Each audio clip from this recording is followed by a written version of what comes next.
Mina, j'espère que vous allez bien. On se retrouve aujourd'hui dans cette nouvelle vidéo pour une nouvelle vidéo sur One Piece Treasure Cruise. Et aujourd'hui les amis, nous nous retrouvons pour une vidéo news en liaison avec le dernier data download de cette semaine qui va nous annoncer l'arrivée d'un nouveau Sugo Fest en liaison avec la célébration autour des films de One Piece qui va s'accentuer sur le film One Piece Z.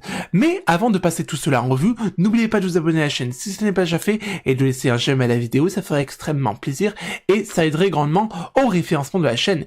Bien, maintenant que tout cela est dit, comme d'habitude, nous allons nous orienter vers la case des avis et passer tout cela en review. Alors, let's go. Alors, voilà. Et voilà. Alors, première news que nous a teasé le data download de cette semaine, c'est la vidéo sur la mise à jour 13.2 d'OPTC. Mais les amis, nous, ce qui va nous intéresser au cours de cette vidéo, c'est l'annonce du Sugo Fest de Ain qui va mettre en avant cette nouvelle légende qui est littéralement la vice-amirale de la Néo-Marine en liaison avec le film One Piece Z, accompagnée d'une nouvelle RR qui est le personnage de Binks. Et du coup, c'est un Sugo Fest Kizuna qui va démarrer du coup le 21 octobre à 5h du matin et qui durera jusqu'au 30 octobre.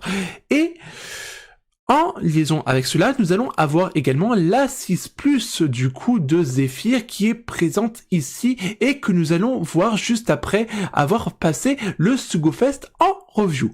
Alors du coup, on va passer sur l'item. Alors plus, et voilà.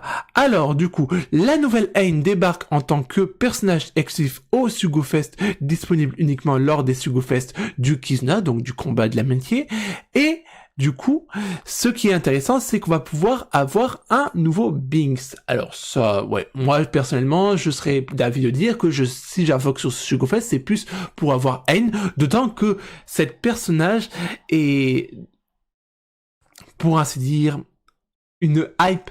J'adore ce personnage, j'adore Ain.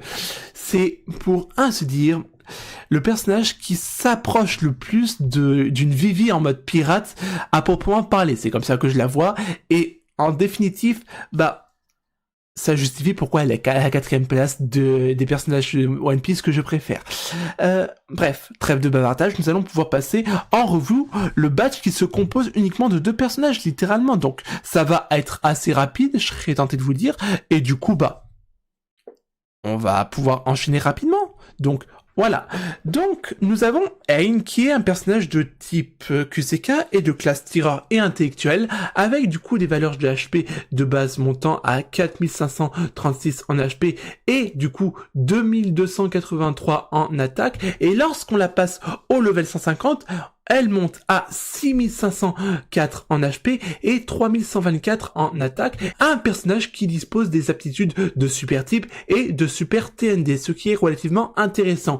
Donc, à partir de là, je me demande quelle est la meilleure des idées à adopter lors des constructions d'équipe. Est-ce que ça serait plus intéressant de passer Ain en tant que capitaine et du coup Zephyr en tant que sub? Je ne sais pas. Quoi qu'il en soit, on sera assez vite fixé. Néanmoins, au niveau de sa captain ability, qu'est-ce qu'elle fait du coup? Réduit le temps de chargement des coups spéciaux de 1 tour au début de la quête, attaque x5 x 5,25 lorsque le cercle correspond et HP x 1,2 pour les personnages de classe tireur et intellectuel, rend les cercles QCK, bombe et TND avantageux pour l'équipe, augmente légèrement les chances d'apparition de cercles TND pour l'équipe et en appuyant sur ce personnage lorsque ce dernier a un cercle bombe plus ou TND, applique moins 10% à la résistance de tous les ennemis au personnage de classe tireur pendant un tour. Ok, au niveau de son spécial, alors, réduit la durée d'augmentation de défense dont bénéficient les ennemis de 6 tours, réduit la durée de lien subi par l'équipe de 6 tours, inflige combustion à tous les ennemis pendant 2 tours, inflige à l'ennemi à la fin du tour des dégâts non élémentaires équivalent à 100 fois l'attaque de l'ennemi, effet de cercle des personnages de classe tireur et intellectuel x 2,75 pendant 2 tours. réduit les dégâts subis de 60% pendant 3 tours, et si les effets d'augmentation de puissance additionnelle durant au moins 2 tours sont actifs sur l'équipe lorsque le coup spécial est lancé, dégâts subis par tous les ennemis x 2,25 pendant un tour. Ok, c'est un spécial intéressant, Maintenant, nous allons voir ce que nous réserve le super type et le super TND. Alors, pour ce qui est du super type, condition d'activation, lorsque les effets de bonus additionnels sont actifs sur l'équipe ou lorsque l'équipe est composée de 6 personnages de classe tireur. 6 personnages de classe tireur. Ah ouais, c'est chaud. 6 personnages tireurs. Alors, il y a la Haine, il y a le Zephyr, il y a Binks, il y a du coup la Boa Hancock Halloween, qui est tireur, je crois. Et je suis en train d'essayer de me construire en direct live une équipe intéressante à jouer. Et alors là, il m'en pose des questions, mais en personnage tireur, je sais pas. Quoi qu'il en soit, au niveau de son spécial, change le cercle du personnage en TND, rallonge de 1 tour les augmentations des effets de cercle et des effets de type dont bénéficie l'équipe, ajoute plus 0,25 aux augmentations d'attaque dont bénéficie l'équipe, et renforce les personnages de type QCK en les transformant en personnages de super type QCK. Ok. Et au niveau de son super TND, condition d'activation, lorsque l'équipe comprend au moins un personnage parmi les suivants, donc Zephyr, Binks, Kuzan, Porcellino, Sakazuki, Ina. Pourquoi Ina? Dans quelle cas de figure elle intervient dans le film One Piece Z?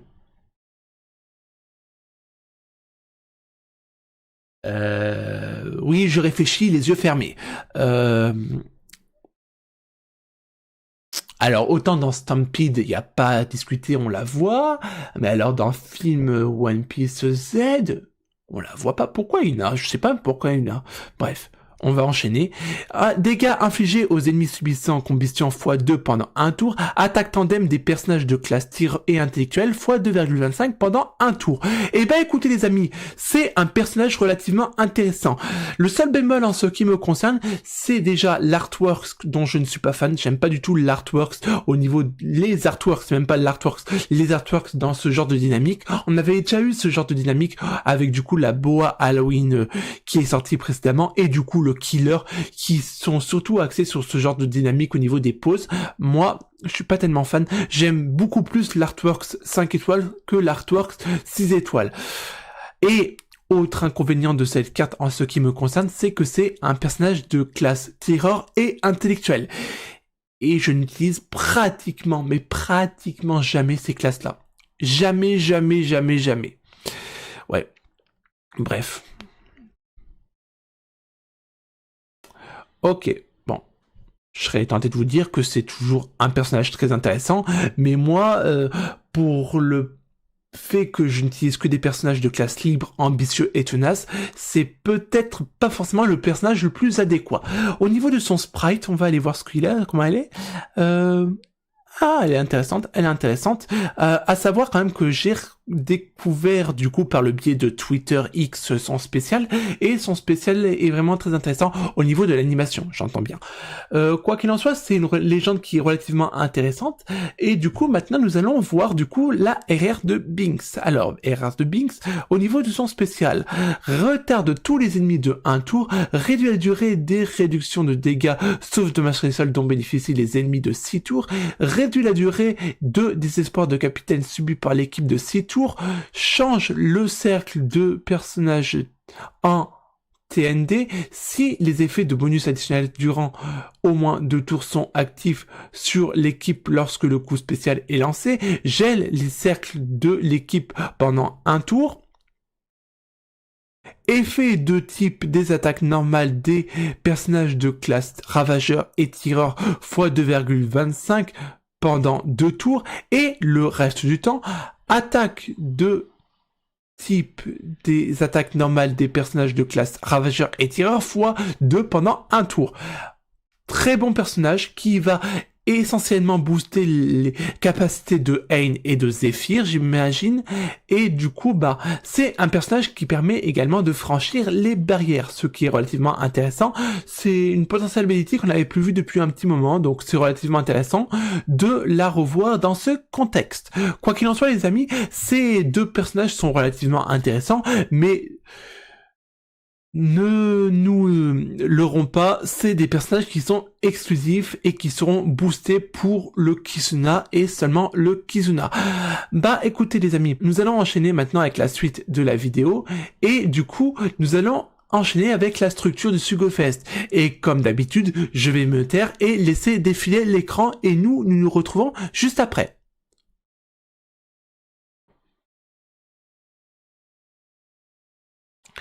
Alors, la première chose que l'on peut remarquer à la suite de cette rapide review de la structure, c'est que, vous savez, en règle générale, au niveau de la structure au niveau de la structure des Sugofest Kizuna, à la 5e multi, il me semble, nous avons un personnage garanti, un nouveau personnage garanti. Mais là, vu que nous avons que 2 personnages, et plus précisément, du coup, une légende sur les 2, et bah, du coup, bah, ils nous ont zappé cette step qui était relativement intéressante, ce qui peut relativement se comprendre compte tenu du fait qu'il n'y ait que 2 personnages, et du coup il faudra faire 25 multi pour se garantir la nouvelle Hein en tant que personnage exclusif au Sugofest.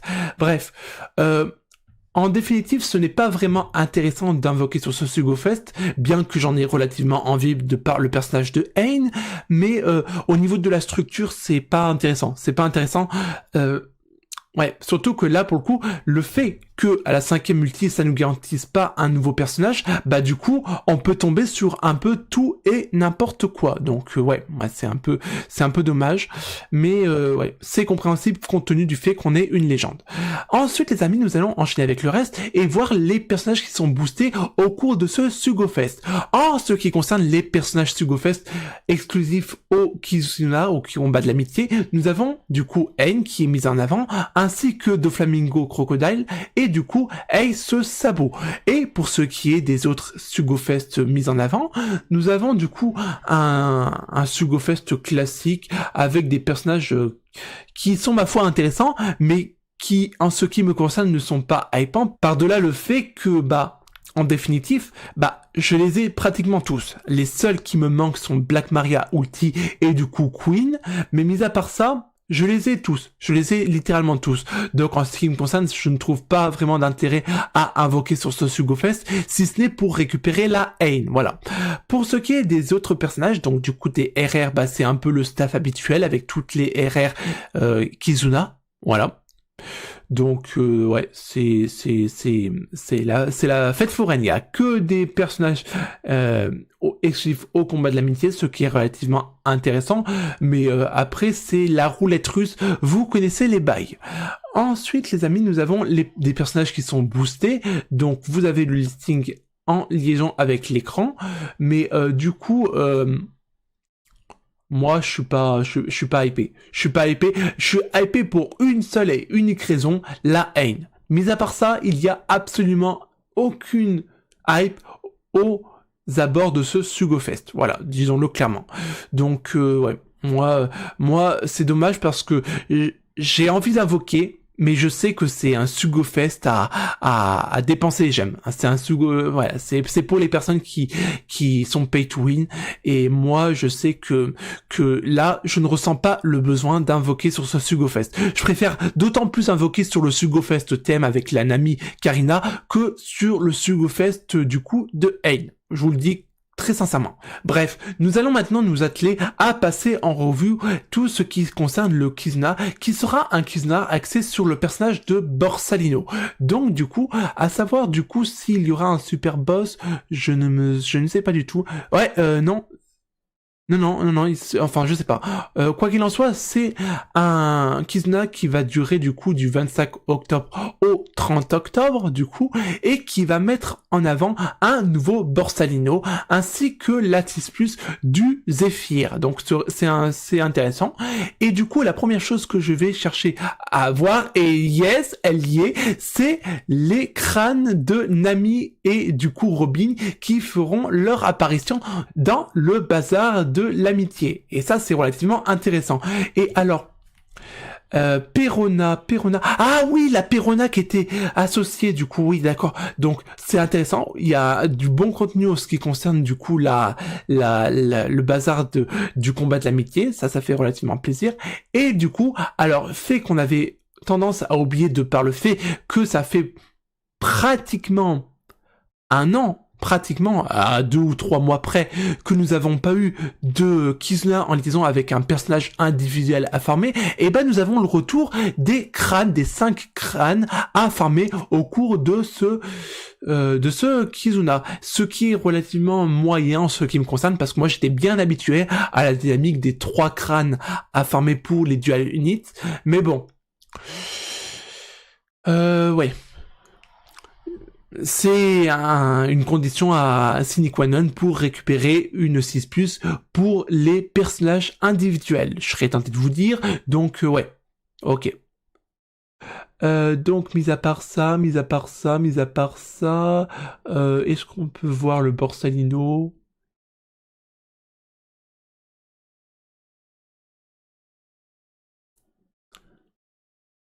Bien évidemment, il y aura Aang et Binks qui seront boostés, mais mis à part ça, il y aura également tous les personnages en liaison avec les films qui seront boostés, donc ce qui peut être intéressant. Néanmoins, ce que je vois, c'est que ils mettent en avant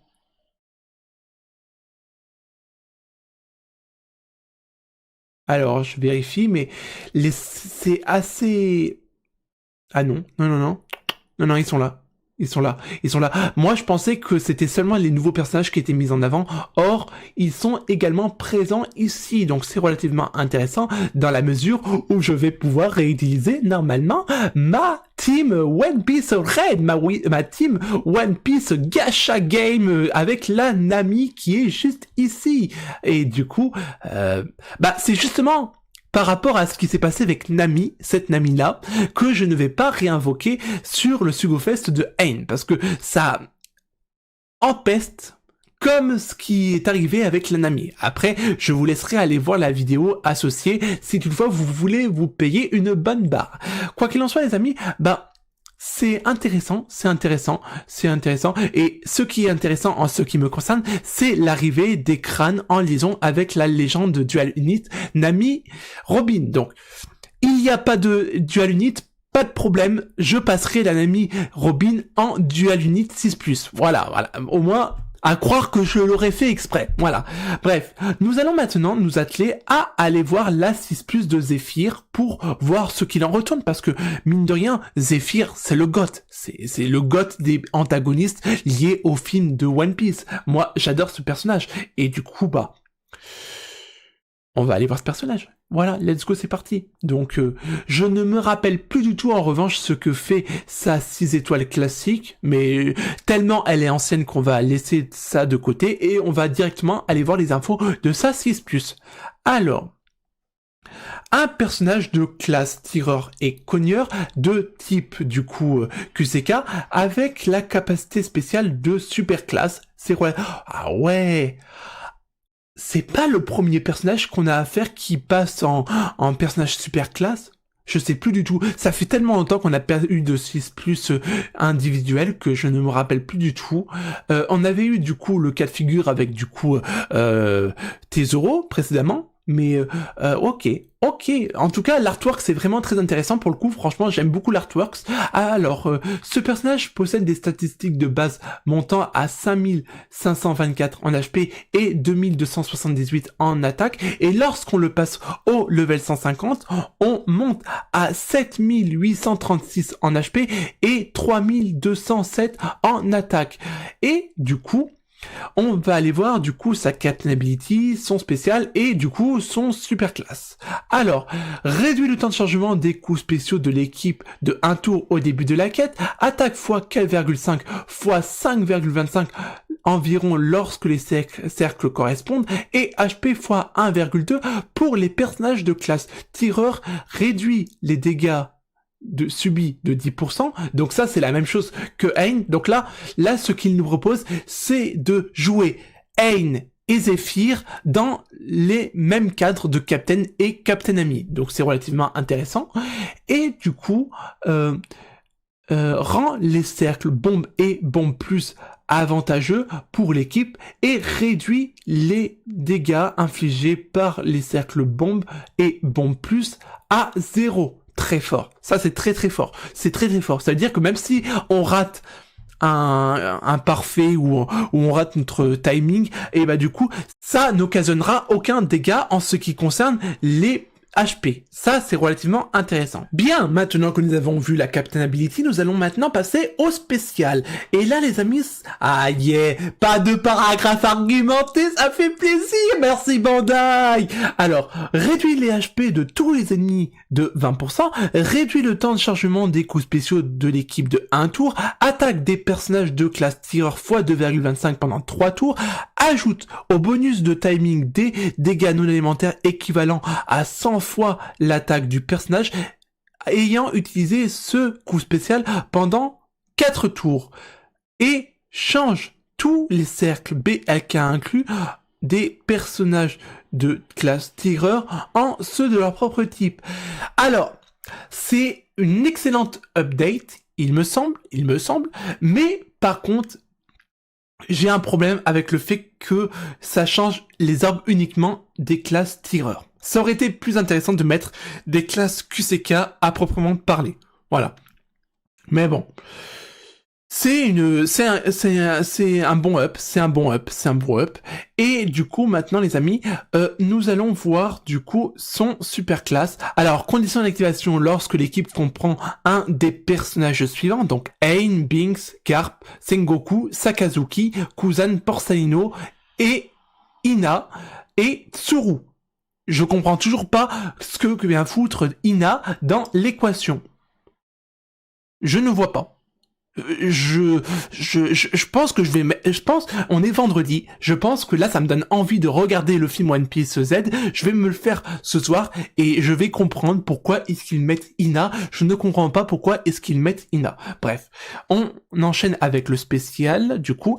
Alors, réduit le temps de chargement des coups spéciaux des personnages de classe tireur de 1 tour, change les cercles des personnages des rangées supérieures et inférieures en bombe plus, et réduit les dégâts subis de 60% pendant 1 tour et renforce les personnages de classe tireur en les transformant en personnages de super classe tireur. Alors, il y a un truc qui m'a un peu perturbé et je pense que ça s'est ressenti, c'est qu'à un moment donné, alors, change les cercles des rangées supérieures et inférieures. Pourquoi des rangées supérieures? À partir du moment où on le met en capitaine pour activer le super classe, pourquoi supérieur? Il y a rien au-dessus. C'est bête ce que je dis ou je comprends pas. Autant pour la rangée inférieure, je comprends. Ah, ça voudrait dire que ça change. Ah, je viens de percuter. Ça voudrait dire que ça change la rangée qui est en tant que rangée du capitaine et la rangée du milieu. D'accord. Ok. Pourquoi pas. Ok. Bah, quoi qu'il en soit, c'est un excellent up en ce qui me concerne. J'aime beaucoup, du coup, cette 6+, franchement. Je vais quand même regarder le sprite. Ah ouais, il en impose grave, le Zephyr, il en impose grave. Ouais. Et au niveau de son PVP,